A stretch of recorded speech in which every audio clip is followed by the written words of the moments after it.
Selamat pagi, salam sehat. Perkenalkan, nama saya Ana Agung Ayu Maitri Dwi Astiti. Saya merupakan dosen Institut Teknologi dan Bisnis di Bali. Selama menjadi dosen, penelitian tidak lepas dari Tridharma Perguruan Tinggi. Penelitian ini adalah penelitian yang saya lakukan ketika menjadi dosen di Institut Teknologi dan Bisnis Stikom Bali.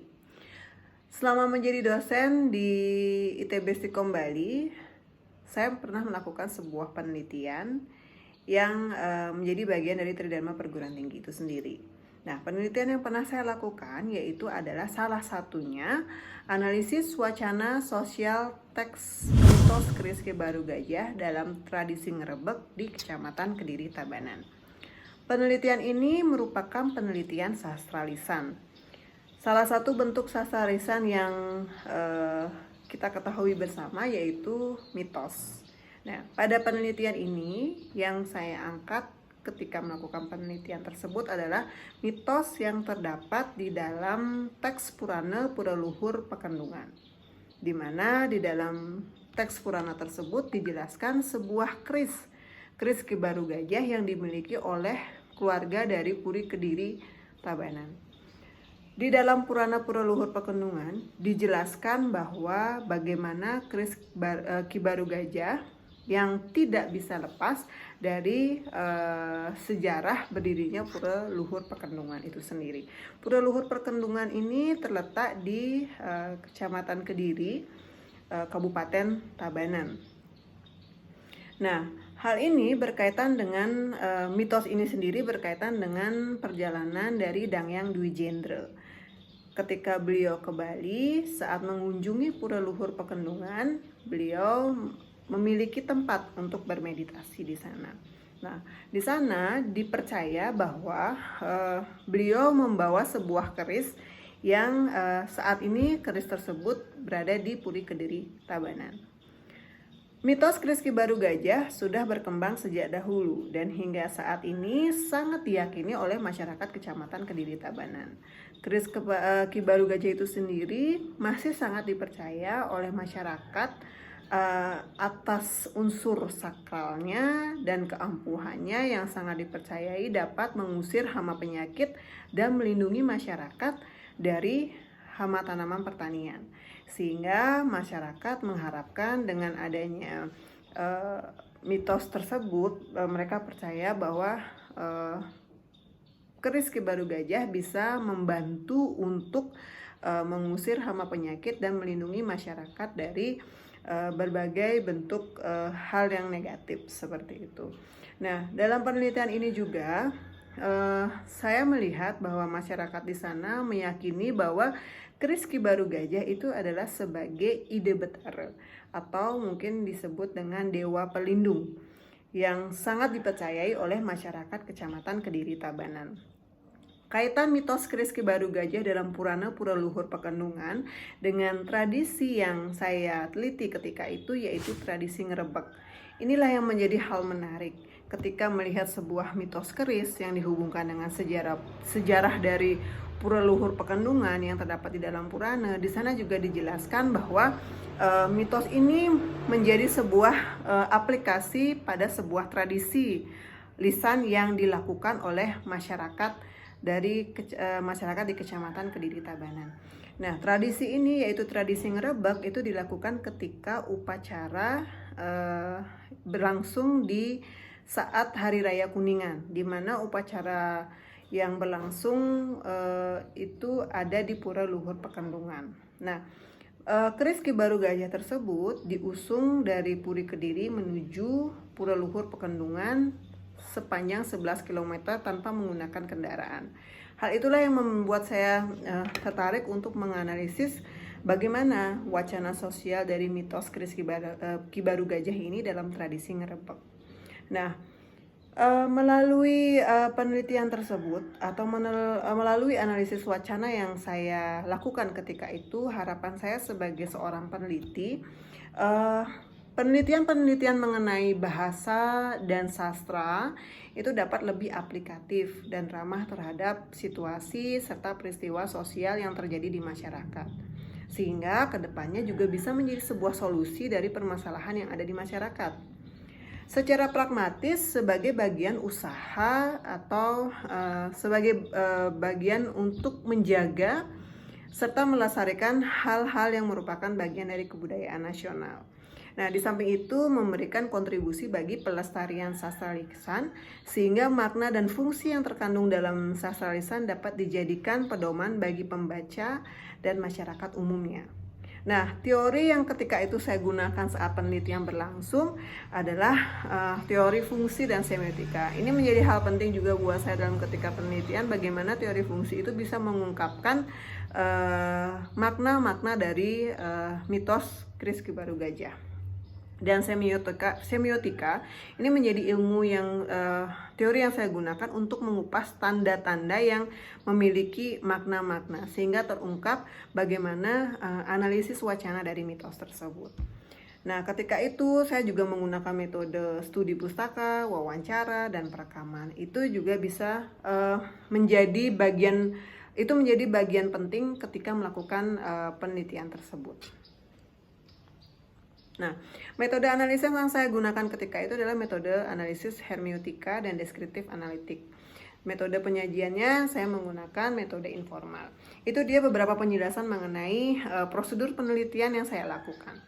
Nah, penelitian ini bisa saya katakan sebagai penelitian yang fenomenal karena dari hasil proses penelitian yang saya lakukan, yaitu penelitian mengenai mitos Keris Ki Baru Gajah di dalam tradisi Ngrebek ini ternyata menjadi salah satu warisan budaya tak benda nasional dari Kabupaten Tabanan, dan itu penetapannya tahun 2019.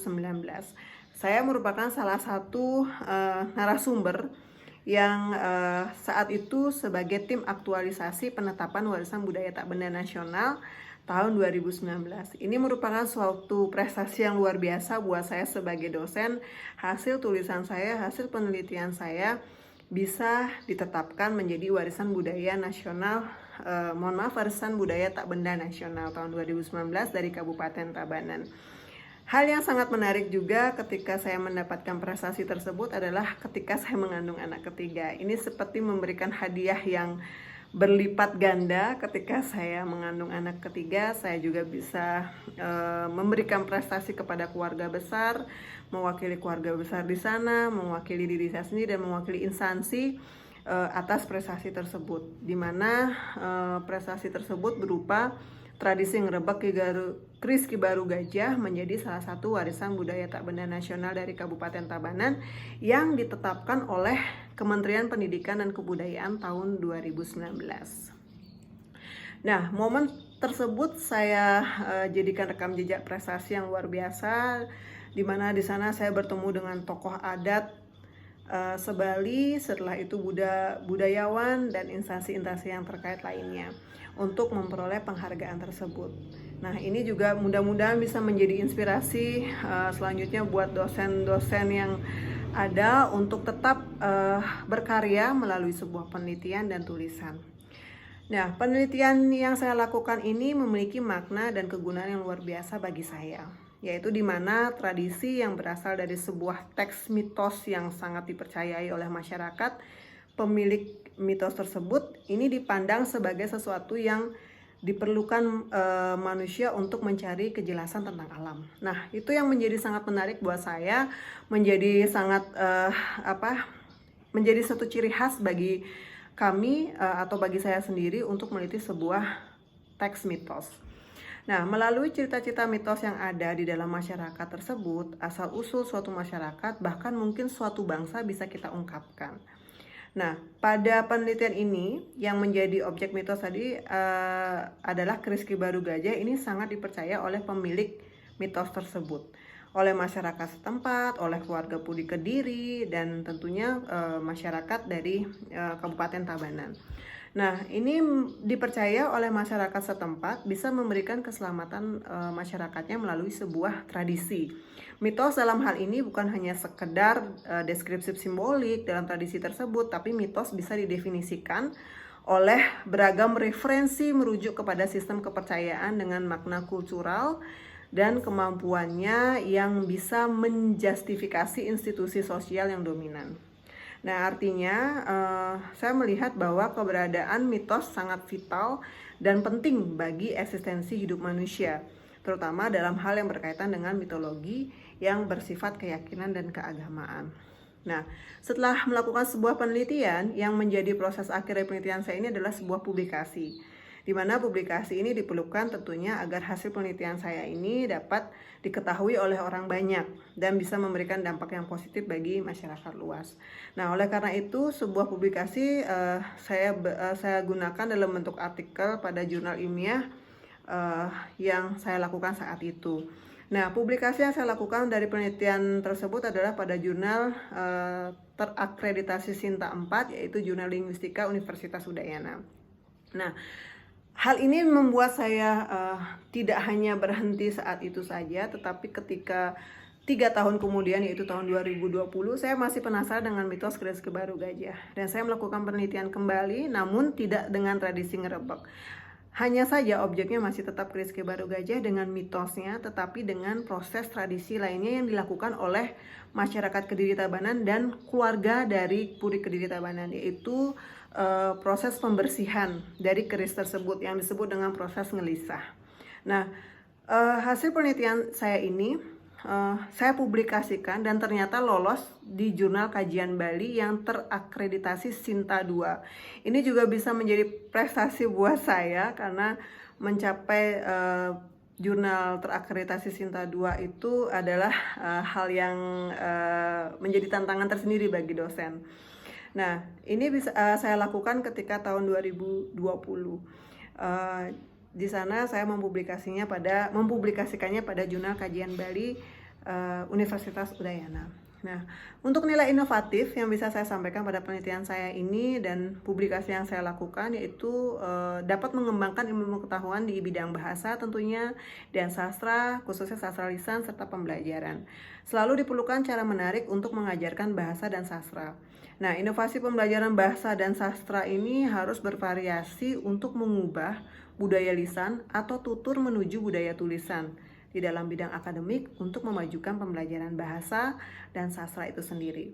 Nah, seperti diketahui, bahasa merupakan sebuah alat komunikasi dalam penyampaian sebuah pesan.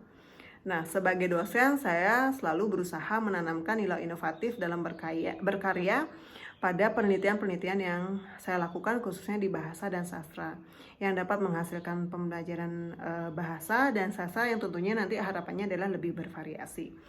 Pembelajaran sastra dan lisan selama ini baik yang saya berikan kepada mahasiswa khususnya di perguruan tinggi, para mahasiswa ternyata masih banyak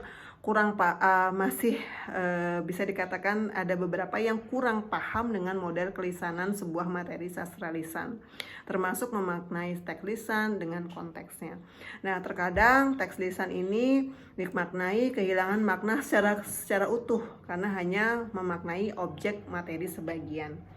Nah, saya berharap dengan adanya pembelajaran sastra lisan dengan objek teks pertunjukan atau mungkin teks lisan yang lainnya, jadi bisa kita tandai makna isi cerita sesuai konteksnya, termasuk fungsi dan cerita yang ditampilkan.